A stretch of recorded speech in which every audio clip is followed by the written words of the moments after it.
विद्यार्थी मित्रांनो, काल आपण चौथा श्लोक पाहिला. 100मध्ये एक शूर असतो, 1000मध्ये एक पंडित असतो आणि वक्ता 10,000मध्ये असू शकतो, पण दाता असेलच असं नाही. हा कालचा श्लोक होता. आणि आज आपण पाहतोय तो लोभी माणसांच्या संबंधाने त्यांचं वागणं कसं असतं, त्यांचा लोभ कसा असतो. पहा, लोभाविष्टो नरो वित्त.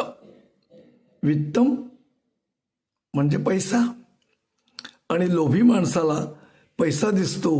वीक्षते म्हणजे दिसतो. न तू संकटम, पण त्या पैशाच्या मागे जे संकट असतात ते दिसत नाही. लोभी माणूस कुठूनही कसाही पैसा खेचतो, म्हणजे ओरबाडतो, पण त्याला त्यामागचे धोके कळत नाहीत. आणि याच्यासाठी एक फार चांगलं उदाहरण दिलेलं आहे. आपल्या घरामध्ये मांजर असतेच, आणि मांजर दूध पिताना डोळे मिटते हे आपण सगळं पाहतोय. तेव्हा ते सुंदर उदाहरण देऊन लोभी माणसाची तुलना मांजराशी केलेली आहे. पहा, दुग्धम पश्यती मार्जारो. मांजर दूध बघते. न तथा लघुडाहतीम, पण तिच्या मागे उभा असलेला, काठी घेऊन असलेला माणूस तिला दिसत नाही.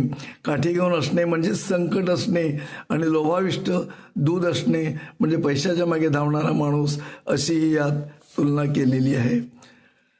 आपण इथे थांबूया आणि पुढे उद्या आणि परवा 6वा आणि 7वा श्लोक घेऊया. धन्यवाद.